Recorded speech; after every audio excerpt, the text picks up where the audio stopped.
you'll see yourself go alive there. So even though I joke, I was hoping to have Karen, start first, but there you go. That didn't happen. So, Karen, you can't make any comments. You can't make any comments. I gotta keep my mouth shut. keep your mouth. Yeah, that'll be interesting. So, this may not be very long, or it may be really long. I don't know. I've never done this before. I've done separate sort of things, but not a We testimony. just love So, your accent. so I'm going to try to. So to me, the idea of testimony is how does God been involved in your life, right? And so I sort of asked myself 4 questions. When did I become a Christian or a follower of Jesus? How did you become a Christian? Why you became a Christian? And then why are you still a Christian? So sort of in a random way, I'm going to try to answer those sorts of questions. So I don't bring a Bible anymore because I have it on a phone, right? So I've become lazy. But in the old Bible that I have had for a long time, I have written in the side where when I was baptized, right? So I went back to have a look at it. I actually have my wife's baptism date and my 3 children in there. So sort of like a family Bible, but I don't use it anymore. But so I was baptized in March 6, 1977. So I was 14 years old. And I thought about that at the time, at 14, I thought I was really not as young as 14, but that seems like a long time. Anyway, so that's when I was baptized. But in the fellowship that I was involved in, the church, that was sort of that was very important part. Not that it's not here either, right? Most people do. But there's more to it than just a time when you get immersed, when you get baptized, right? That's sort of may not necessarily been the starting point. So when I thought back, I said, so I come from Australia, as you see from my accent, right? So I come from a small town called Perth, Western Australia. No, it's about the size of Indianapolis. And the church where I was baptized, I know the person who baptized me, Harry Blackmore baptized me. And as I said, I was 14 years old. But there's a backstory to that, right? You don't just sort of happen at 14. So let me give you a little bit of the background. So my name is De Boer, which is a Dutch name. De Boer meaning the farmer. And my parents immigrated in the 1950s from Holland. So both of them were Dutch. They lived in Holland.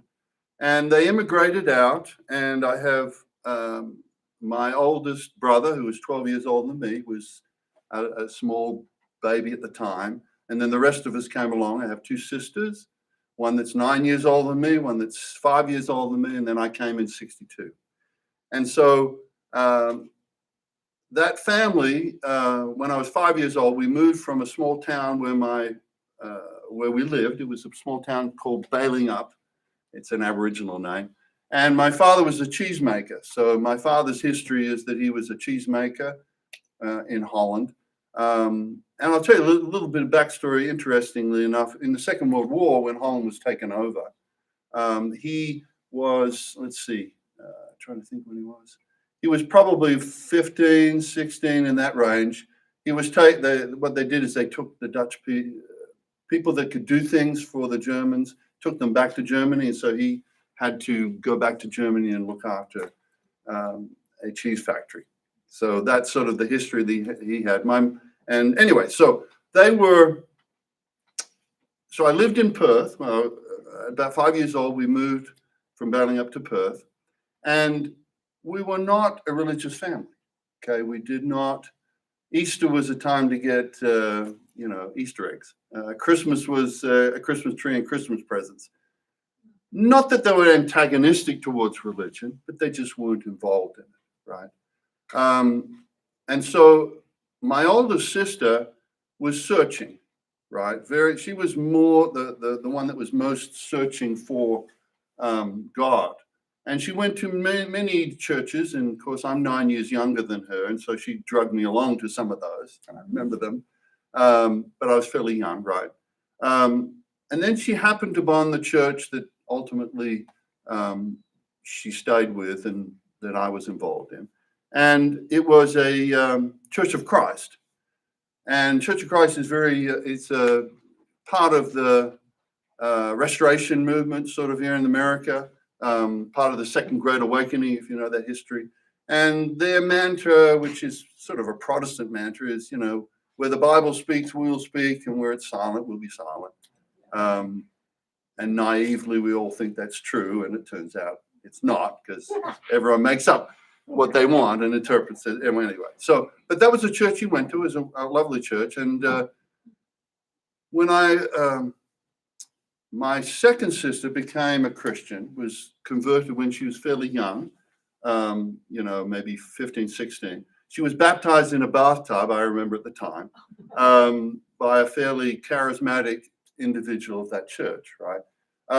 Then she got married when she was 19 and left the house and moved away.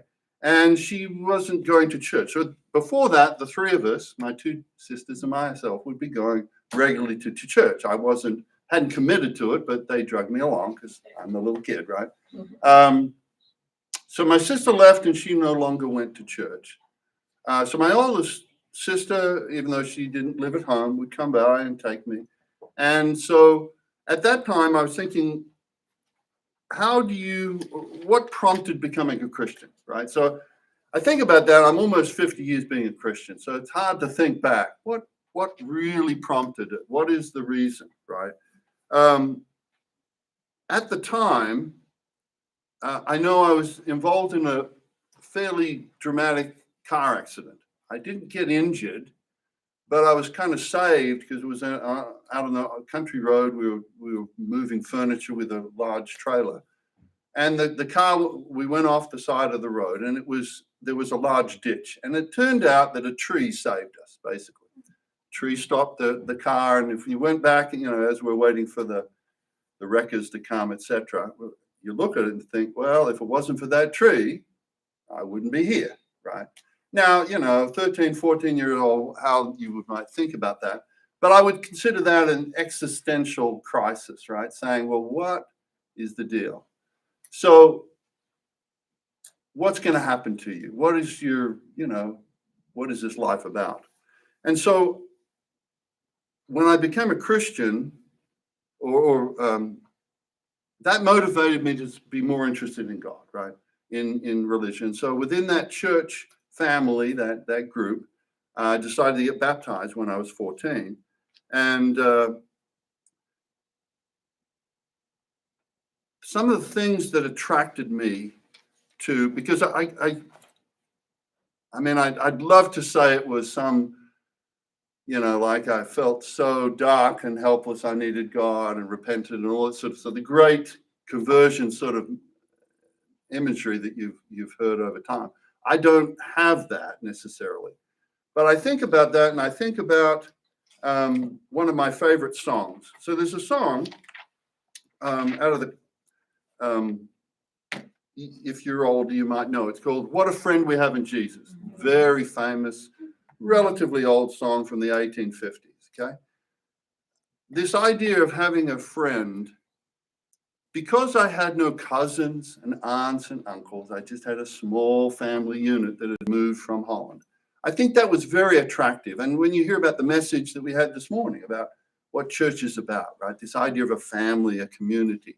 And I think even though,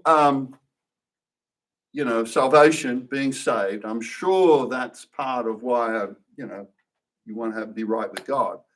But I think the attractiveness of that church as well, the community, the people, was also part of that. And so that's how I became a Christian, as it were. And my journey for the next 6 years in Australia, in that church, involved getting to know Jesus, right? And in that sort of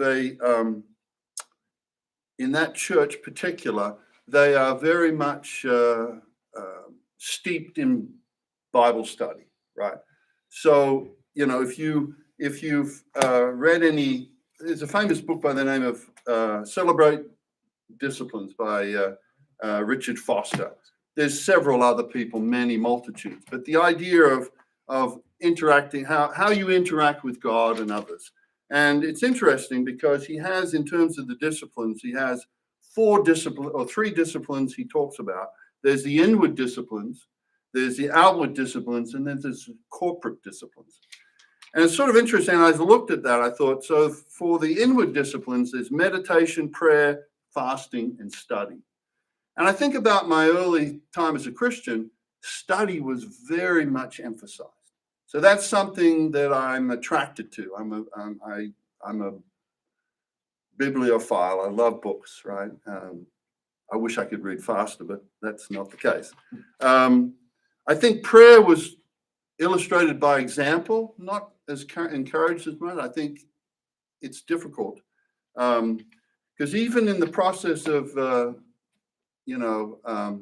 song I mentioned, right? What a friend we have in Jesus. It's a cerebral idea, right? Jesus is my friend. God is my friend. But that's illustrated by our Christian brothers and sisters, right? How they interact with us. And so so those inward parts like meditation and fasting were very rarely talked about.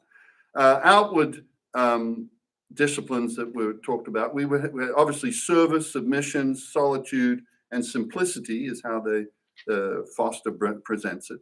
Service, by example, is what I most thought of when I was younger. And then corporate, of course, is confession, worship, guidance, and celebration. Of course, worship, very important part of that church's life and hopefully most churches' lives. But the others, not so much. I think those are the things, those other attributes, those other disciplines are things you develop over time. And unfortunately, after 50 years, I look at that and say, boy, I have a lot more work, right? And that's the only disappointment of doing a testimony. You think, gee, 50 years. I would wish I was better off than I was, but I am. But that's the way it goes. I thought in terms of, so the question I also had is, so I think I've illustrated much of the first three questions that I had. The last question is, why are you still a Christian? Because after 50 years, you see a lot, you interact with a lot of people. You maybe have gone to many churches. In my case, most of the time was spent with one church, right? But that church evolved, interactions with people evolved. I moved to another country, right? You get married, you have children, you have all these things in life. So why did I stay a Christian? Well, I think I think in terms of the providence of God or God working in your life, right, as being something that we hope for in the future, but we see it more clearly in the past, right? So let me just illustrate some of the things that to me have kept me going.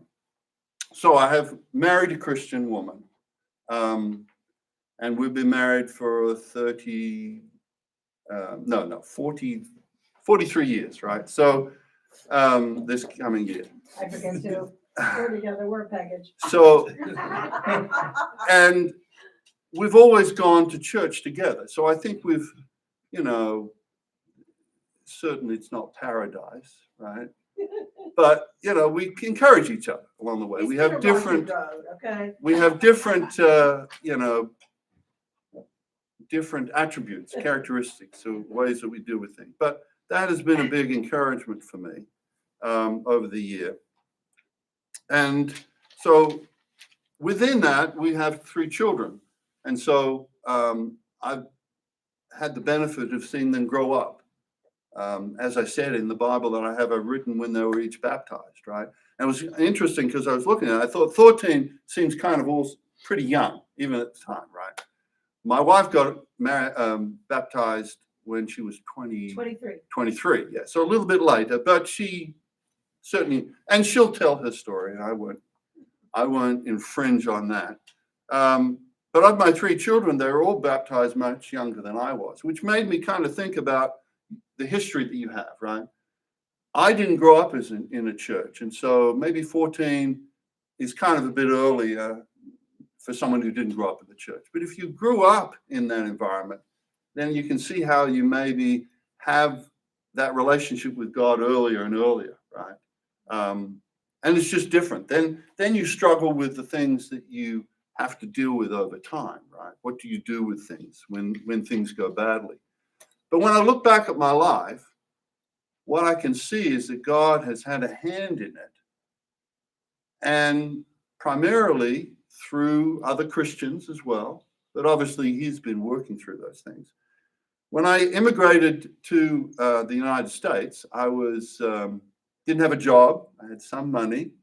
Karen didn't have a job. So I did contract work. And this is the 1980s. Contracting was quite popular at the time, right? It was a way of not having someone permanent on your staff, right? So I had all sorts of contract jobs until I started working for a large chemical corporation. And so I worked there, and they had to, they were going through a legal process, so they had to offer me, the individuals, the opportunity to work for them. And I had a reference from someone who worked there, who was fairly important to the company, who was a deacon at the church I went to. And so interactions, God obviously putting me in the right place, but also Christian brothers and sisters who help you out. I ended up with that company for 33 years until they decided it was time for me to leave. And I resolved that I'm happy about that. Another thing is we're in California, and this was when interest rates were at about 18% on houses. It was really quite a difficult time. So we were able to get a house within 6 months in California, and that's because of some individuals, some real estate members of the church who were in real estate, and they helped us find the house, and they allowed us to have the down payment as a loan to them, personal loan, which we paid off in a fairly short order. But it allowed us to get into the market. But again, interactions with people who were Christians, God involved, which is difficult. I don't know how you do it in California now. I wish them luck, right? And then of our 3 children, our middle son, you've probably met Caleb along the way. So our firstborn son, and then 2 years later, we had another child. And it was quite different because he had special needs. And of course, it's hard to figure that out. And he is actually a fairly difficult individual to figure out because he doesn't have any particular, like if you come out and you can't walk, it's easy to figure it out. Well, he can't walk, right? But when it's a mental thing, it's kind of difficult. So anyway, when he was about 3 years old, we moved to Indianapolis from California. And I think that was good in a way because the schooling system where we were was not very good, right? Not for special needs. And so he came here, and fortunately for him, it was when the transition, God provided an opportunity where special needs children used to go to one particular area. So they'd be bused for 20, 30 minutes to some place where they're all together, which has its benefits. But they decided that it would be better if they would be in their local schools. And so we came just at the right time, and the school was just down the road, and they were just exceptional for Caleb. Just exceptional. And so, again, God providing that sort of stuff. The reason we actually moved into the house that we had was because we wanted to be no more than 10 to 15 minutes away from church. So again, God forcing us to a particular place, Providence, because of our, we love church, right?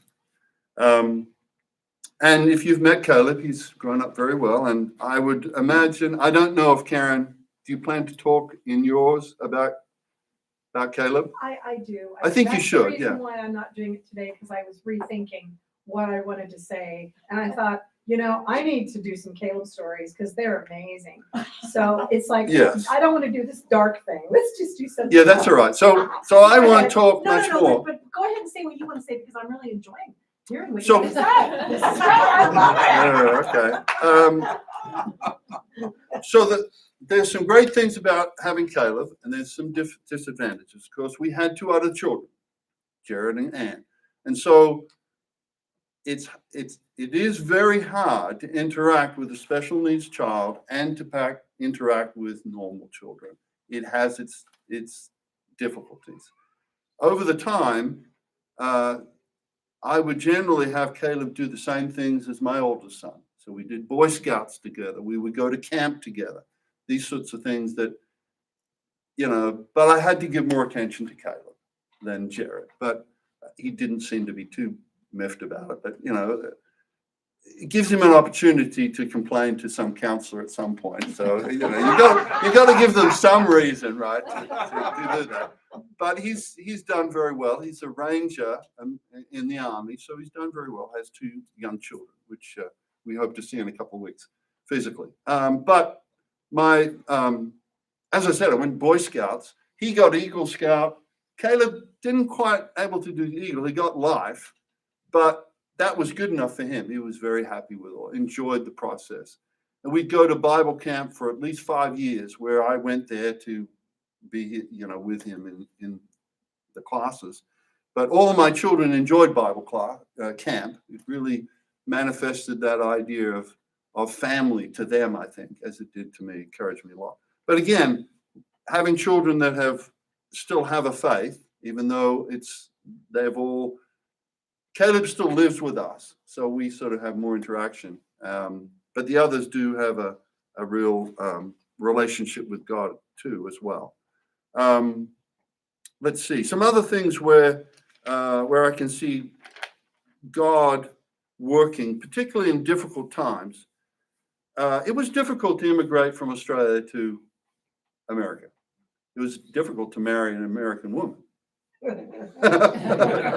Especially me. Yeah. And she'll tell you how she ended up meeting me, presumably, and that she lived in Australia for a short period of time, about 18 months, right, in Australia? It was about 2 years, actually. About 22 months, I think. Right, Almost 2 years. Yeah, you'll get to tell that when you come. So coming to California may be a little bit similar to Australia, right? But still quite different.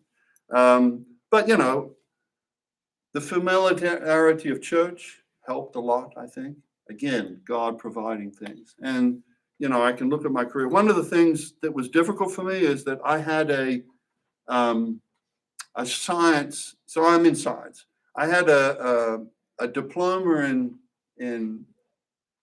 in chemistry and biology from Australia. So unfortunately, it doesn't transfer to America, right? Even though I was working for a large corporation, chemical company. I started off as a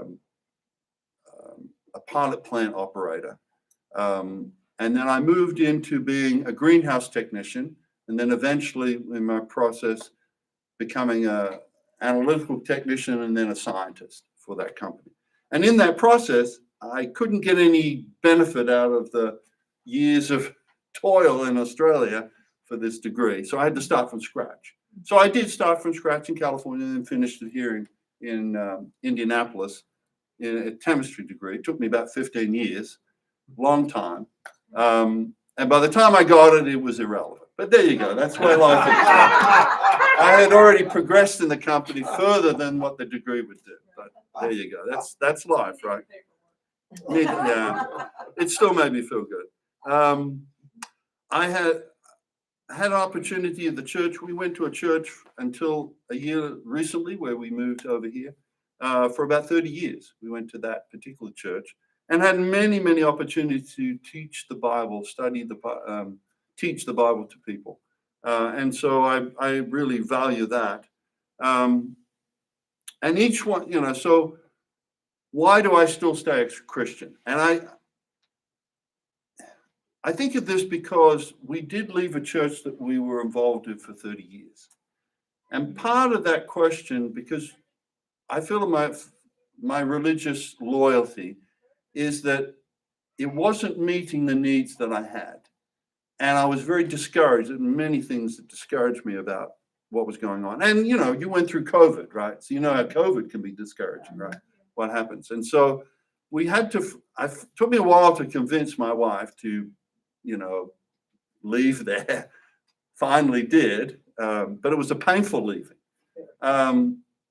But finding this church here has been very, very encouraging. And I'll tell you why.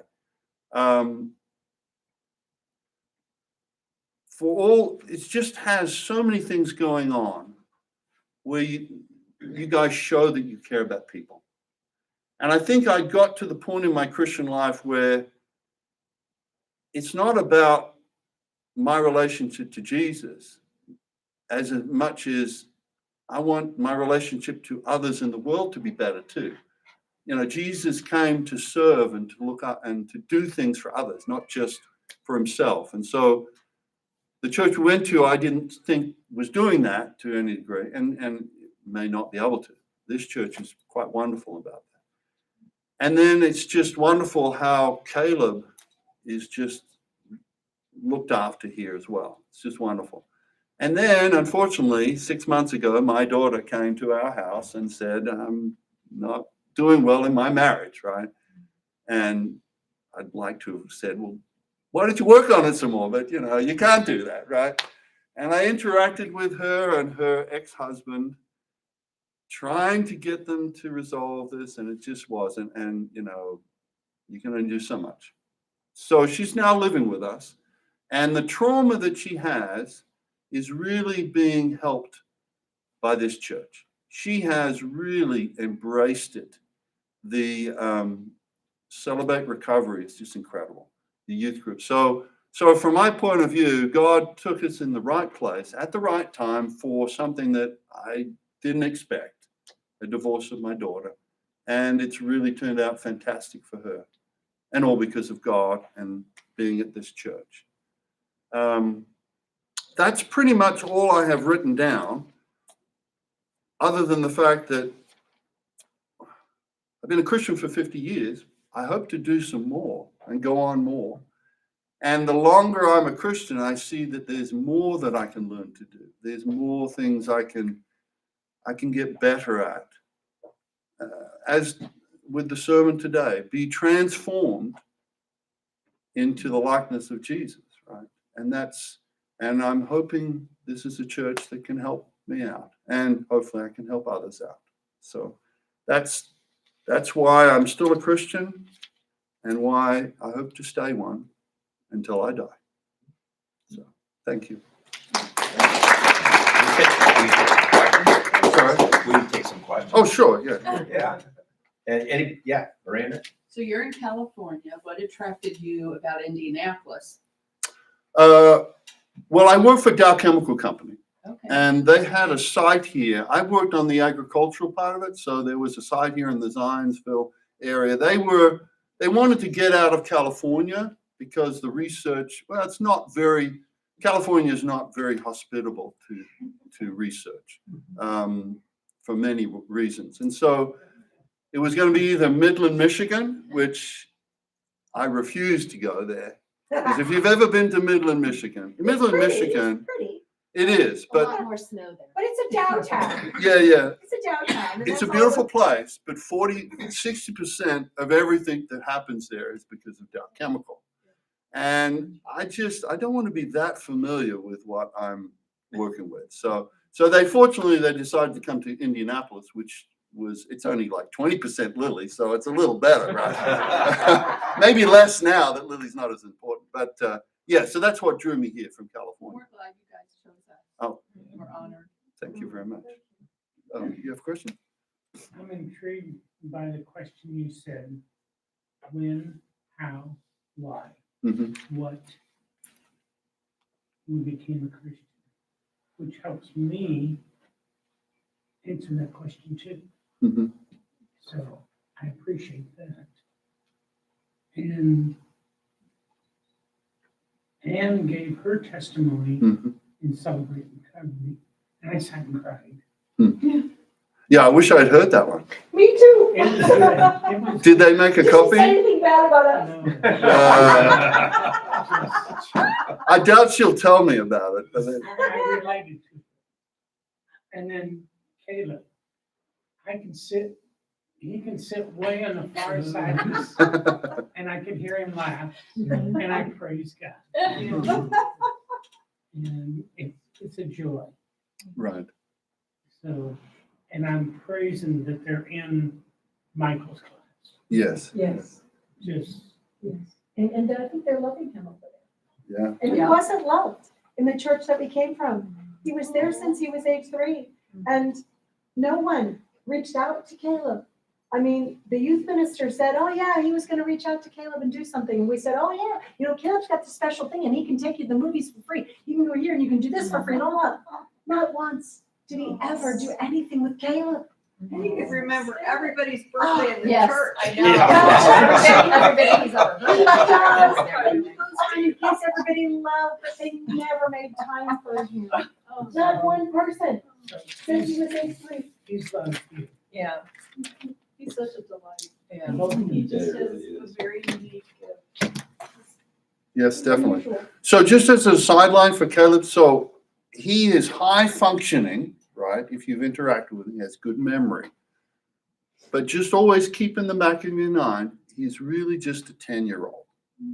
So just as long as you can be fooled into thinking he's more than that. And so he's very high functioning, but he's really only a 10-year-old. So I counsel with a Christian counselor, and he's from Muncie, but he also travels to other churches and in Cicero. And for some reason, we met on a Thursday, and there was another group there of, how do I put it? Handicap Day, okay.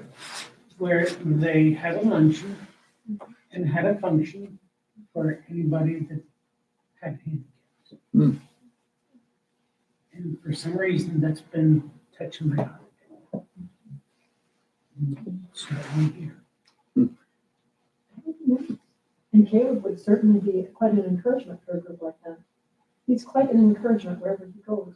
That's the truth. He really is. And, That is the and I can truth. share some stories about that, that's gonna knock your socks off, because God has allowed me to hear things and how he's worked in Caleb. It really is inspiring, I think.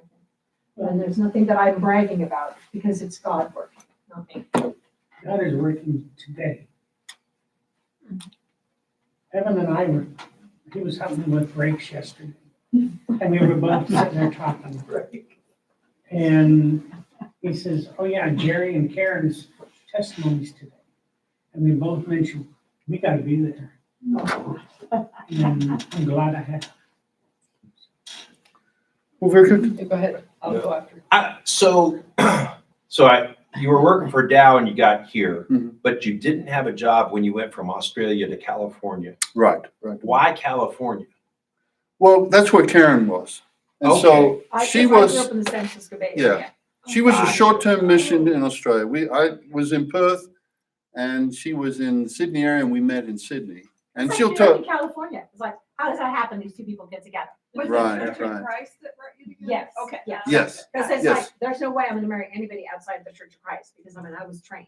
right. So, We've, you know, we've he changed was a in bit it. over Yeah, time. Anyway, so we'll tell you the story when I did my. Yeah, so she lived in Northern California. That's why we went there. And then we spent about 8 years, well, about 9 years 10, there. I think it was 10.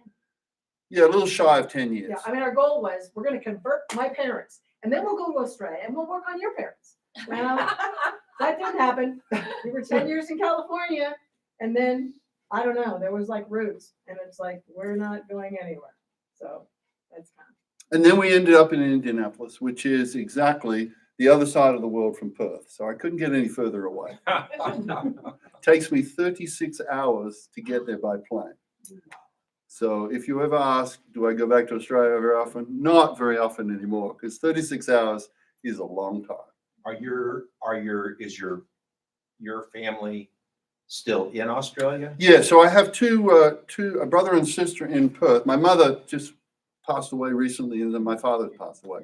And so I have a sister and brother and their children, and then I have a sister in Canberra, which is the capital, which is on the other side of the country. So yeah, so I generally try to visit both of them when I go, but it's a horrendous flight. Don't you think it's interesting to say something about Stephen and Willie, his sister Willie, that brought him along to church, drug him along, the older sister? I mean, like, he was the minister of the Church of Christ in Canberra, the nation's capital. His dad was the signer on the Australian money. I mean, they were like involved. But Stephen and Willie, I mean, they had quite a journey. He was the minister of the church there for how many years? And what happened to them? I can leave that. You can talk about it next week. Well, the thing is that they started to think and evaluate, and the more they studied, questioning the beliefs of the Church of Christ. And he started sharing that with people. And they were basically, what would you say, ostracized? They left Yeah. the church. It was, And yeah, these people that they had ministered to, basically their whole adult life,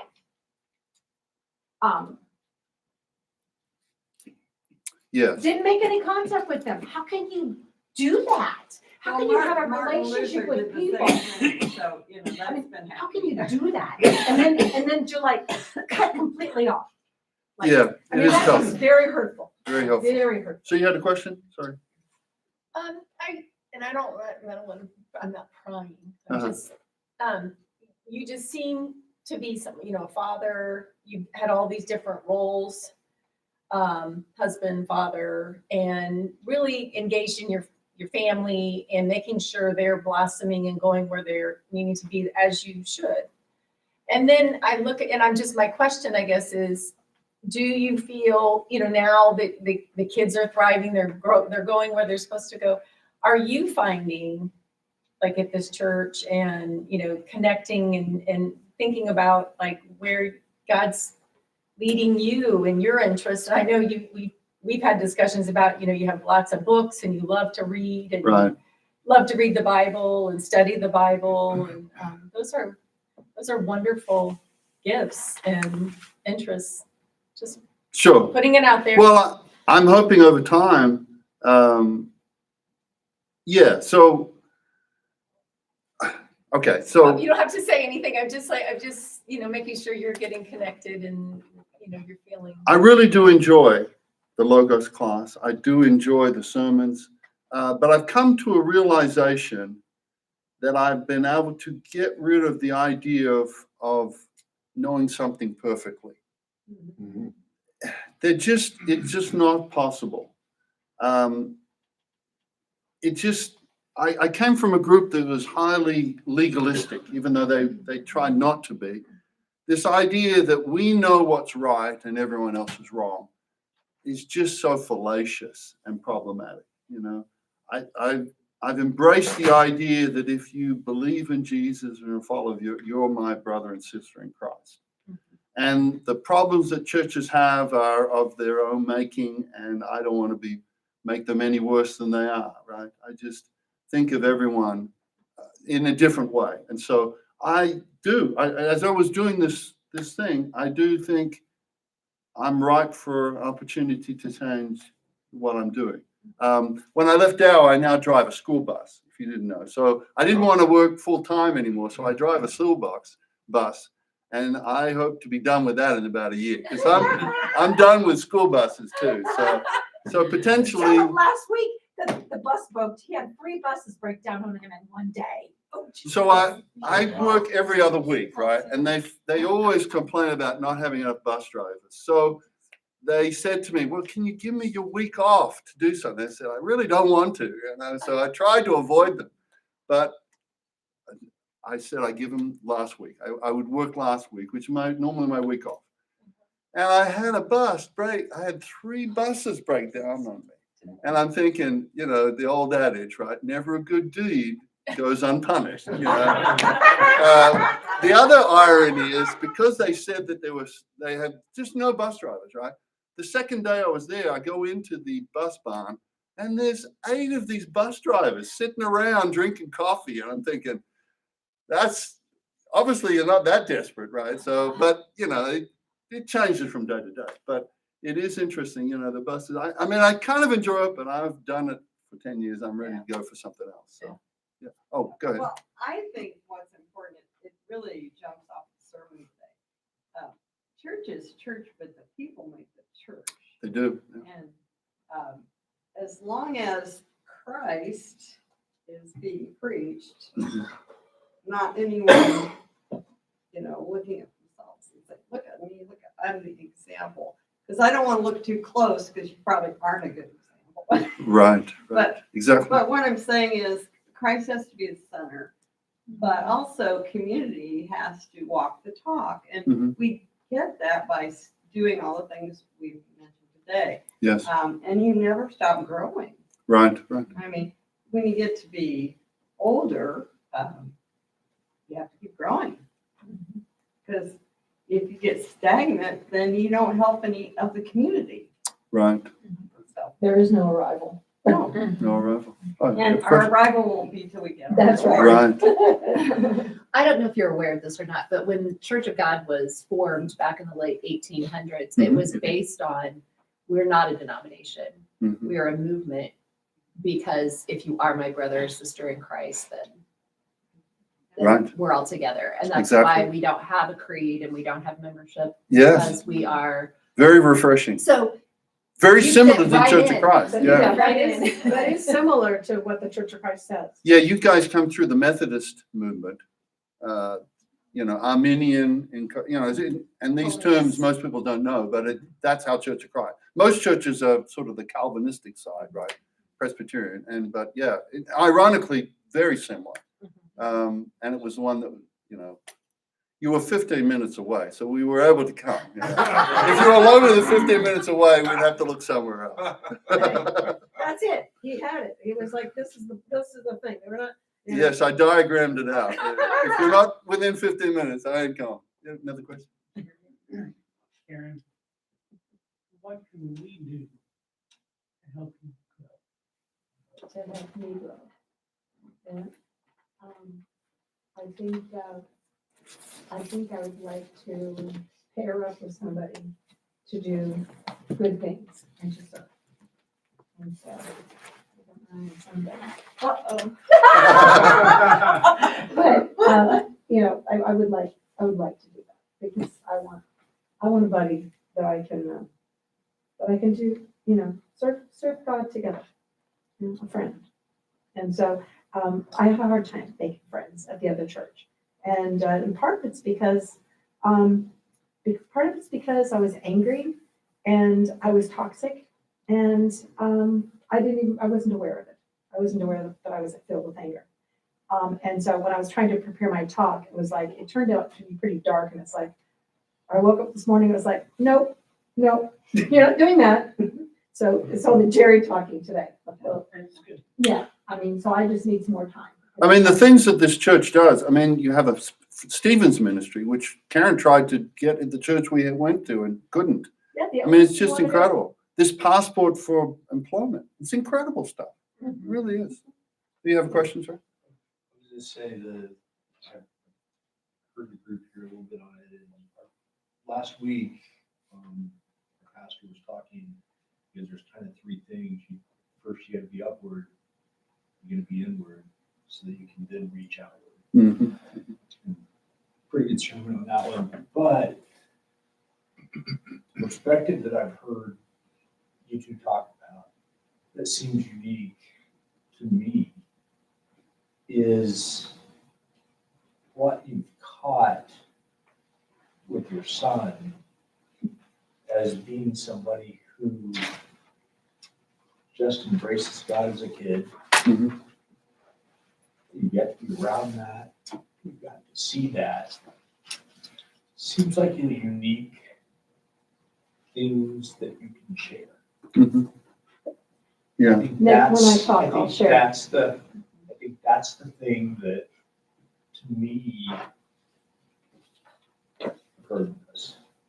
Yeah, we're involved with a lot of special needs things because of him. So he goes to a Bible study at Cornerstone Lutheran, which was one of the ones we wanted to go to, but it's too formal for me or too Calvinistic, but it was still pretty amazing place.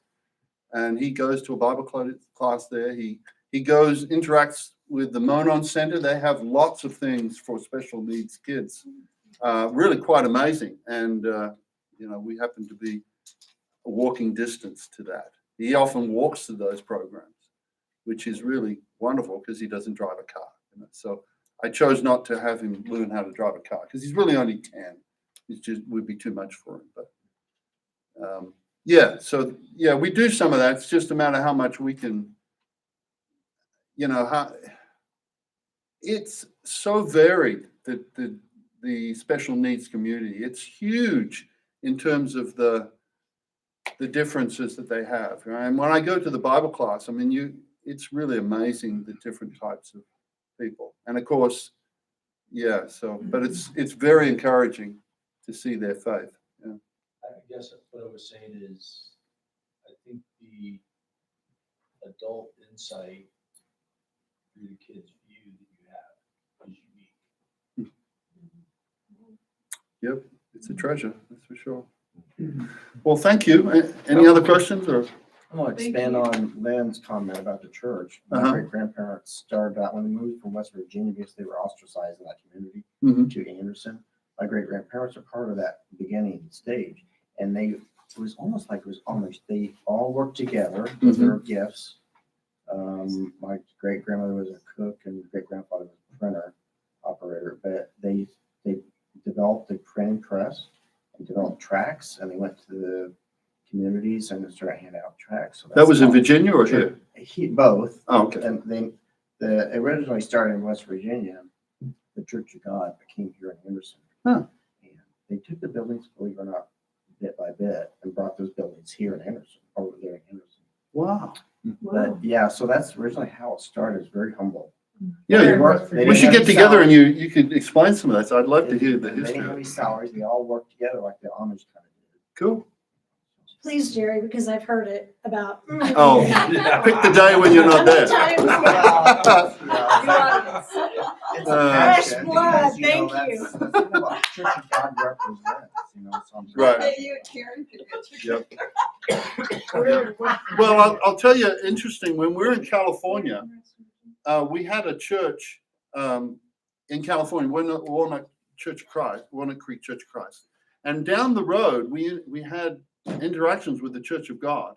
And it was so interesting at the time because we would do some things with them. And this is when I was still steeped in the legalism, right? We're the only ones, right? So it was so interesting to meet a church who said, hey, they're just like us, just a different name on the front. Now I have to say though, early on, they didn't dance and they didn't believe in playing cards. Right, yeah. Even Uno, which is silliness, and Sure. drinking any alcohol because, but they were ultra conservative. So I think Right. all churches have this kind of. But I'm very proud of what the Church of God Oh, yeah. from and still what they represent today, Yes. especially our congregation. Just be Yeah. careful because there is a Church of God, Cleveland, Tennessee, and they are snake handlers. Right, yeah. There's two. These ones weren't, which is surprising. They actually didn't survive. They ended up selling their building and move on. But they weren't that big, and it was ironic that we met them right there. So, over 30 years later, we get to be part of a church like that. So, really, very nice. I really do appreciate being here very much. So, We love you guys. thanks for You're that. here. Good job. Thank you. You bet. Very good. Thank you, Jerry. You bet. Let me close us with prayer and we'll get going. Dear Lord, thank you for Jerry's testimony today and the journey that he has been on these last 50 years and just being able to bless us all with that. I just pray that you would go with us into our week until we meet again. We ask this in your name. Amen. All righty. Okay. Jerry, I've got a question. Inspired, Karen. Uh-huh. How do you know that?